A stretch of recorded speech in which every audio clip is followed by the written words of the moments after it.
the IMF, the International Monetary Fund, has released its new World Economic Outlook. And I feel like the title of it really just says it all. The title was Global Economy in Flux. Prospects Remain Dim.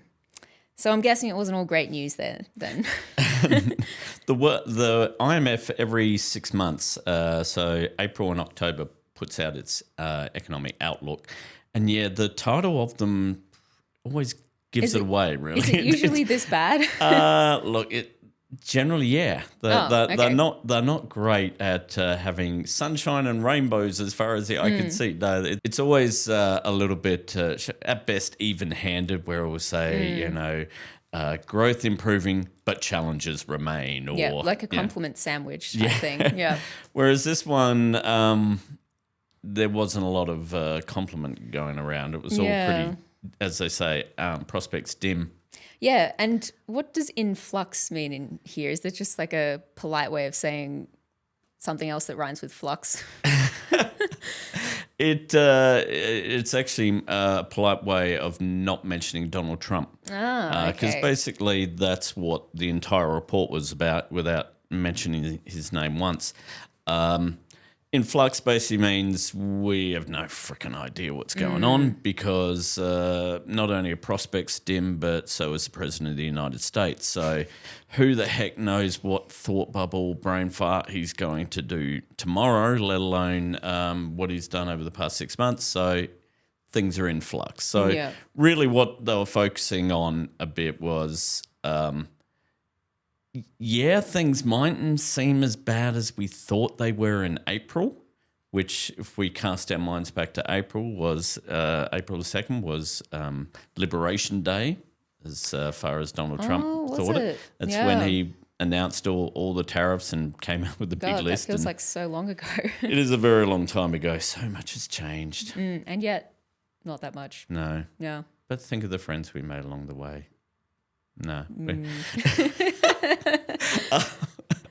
So they sort of essentially this report is saying, look, maybe they're not as bad, but I don't trust what might happen, and even still not that great anyway. So in terms of what's actually in the report, do they have some kind of outlook? Yeah, that's economy? The main thing. What they do is in every World Economic Outlook, they publish a whole series of estimates for every country for not just this year, but generally the next 5 years, so out to 2030. And obviously the estimates for 5 years' time get pretty ropey. Generally everything is returning kind of to trend a little bit, but not really.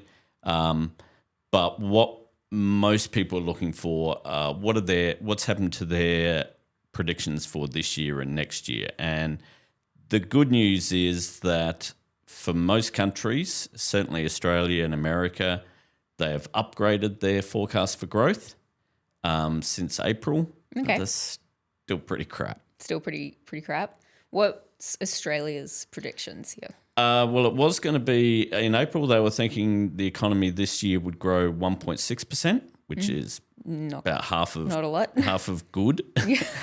So now they've upgraded to 1.8%, which is still slightly not good, over half of good. Yeah. So they've gone from it being half good to a bit over half good.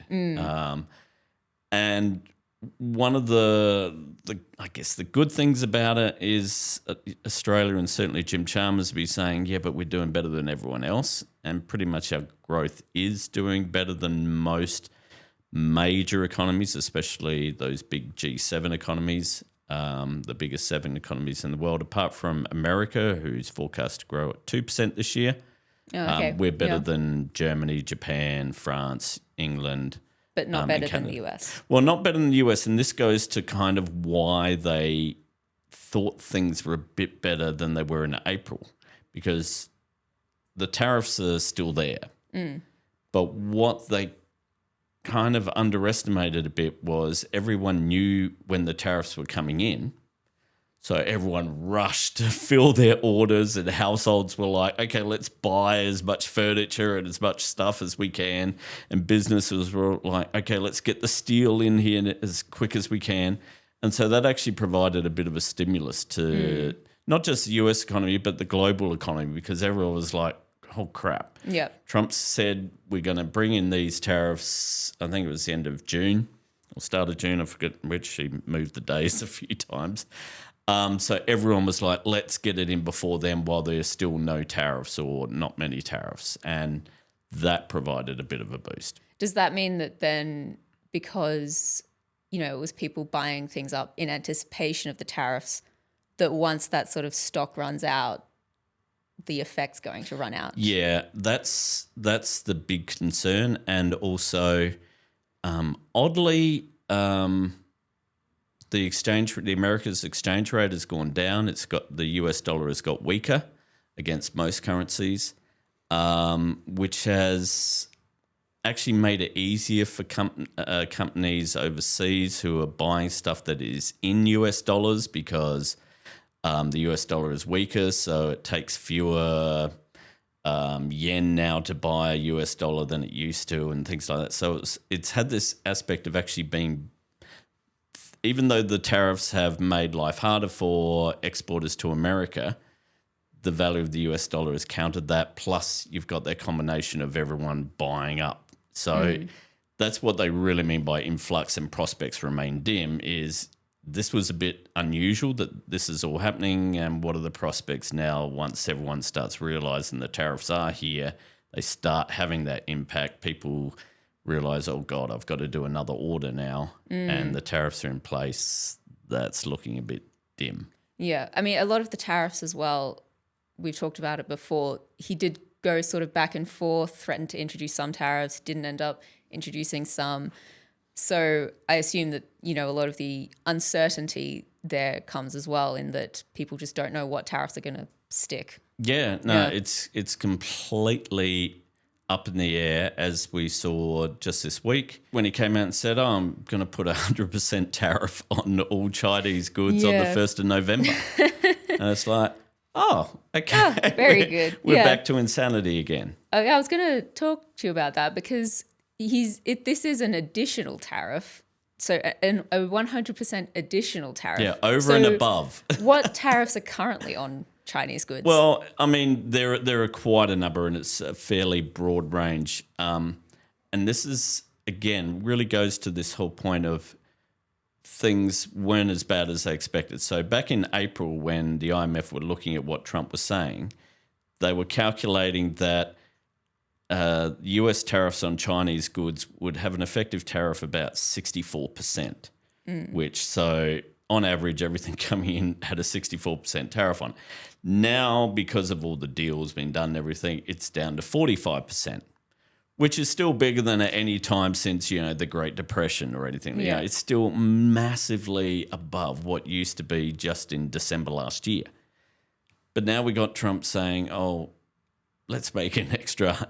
And again, we're never 100% sure. Is it going to go up to 100 or is it an extra 100? Yeah. I mean, this is a guy who thinks he can reduce the prices of pharmaceutical products by 1,000%. So trusting his maths is never it's a also good just thing. a threat at this point. It's yeah, not well, he's got a threat happening. he loves putting the threats and a due date. Currently, the due date is 1st November, but we know from what he's done this year, he likes pushing that date when he realises that China aren't going to blink. And so he pushes it, and, so who knows? But that certainly is a big one. So what's prompted this 100% additional tariff? What's he sort of got his knickers in a twist about this time? God, there's an image I really didn't need at this time of the afternoon. I apologise. Rare earths are the thing, which are a misnomer because they're not rare at all. They're plentiful. They're probably rarer than a lot of types of earths. No, not particularly. They're actually quite common. The problem is the refining of them is really hard. Ah, I see. And not many have that technology and the ability. Australia does have a lot of rare earths, but China has a stonk load of, not even a stonk load is a figure, but they've got a lot. And they've got the ability to refine them. They have got the ability, the technology, the IP to refine them. And so they control roughly 90% of the world export market of rare earths. And here's the thing, the rare earths are really vital for the US for their defense industries, because a lot of the rare earths go into things that go into making a lot of defense equipment and munitions and things like that. Generally, rare earths are used for a lot of high-tech stuff, a lot of magnets, things like that are kind of rare earths are essential for those. So having control of them really gives you a lot of power, and China kind of are using their power. And Donald Trump hasn't taken nicely to this. Has said that it was, it's morally unjust to act like they are, and I'm thinking, unilateral trade barriers are morally unjust. That's good. Black a little bit. Yeah, a little bit. So it's all a bit of I guess China just responding to the fact that Trump is still trying to talk a big game over tariffs and trade barriers, and they know how to squeeze America in places that it really hurts. Well, that's an image I didn't want to. So that's pretty much what's going on here. Yeah. But rare earths have been something of a bargaining chip that Australia has been trying to use recently. We've been trying to get a deal with the US, I think, to use our rare earths and then the US to refine them, something like that. That's the thing. We got a lot of rare earths, and Trump would like to get a really special deal for our rare earths. Many here in Australia are saying, so what? Once again, we've got a bit of we've been, kissed in the ass by a rainbow, as Paul Keating might say it. And as we were with the first mining boom, we're just going to basically give it away like we did with our iron ore and stuff to China. John Howard doing a cruisy deal for China, and we've done with our gas. And once again, we got these rare earths, which, not rare, but we've got a lot of them. Yeah. And we're just going to give them to America for a cruisy deal, and we won't even think of trying to get the technology to refine them or do all the value adding here. But could this, the 100% additional tariffs on China, could that then benefit us in this potential deal? It could.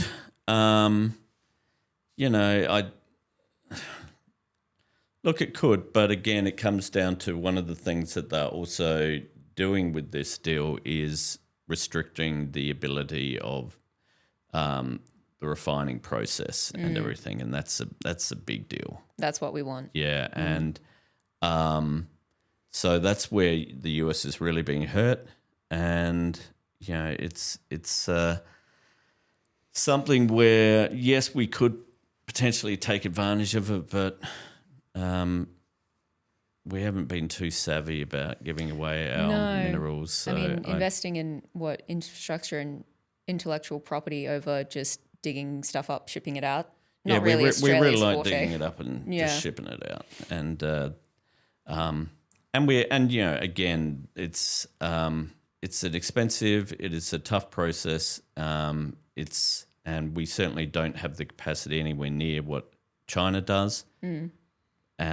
But it just shows that at the moment, because the rare earths are so needed for a lot of our technology, and China has such a control over it, that people are kind of they've always known this, and it's always been a concern, and now everyone's thinking, actually, we probably should do something about that. Here's the thing: when you've had a president in America who has decided to basically bin a good 30 years of trade liberalisation, as in sort of getting rid of barriers, having more open process, and he's just binned that. So there's not even a case of, we'll take them to the World Trade Organization. Like, everyone's like, who cares about that anymore?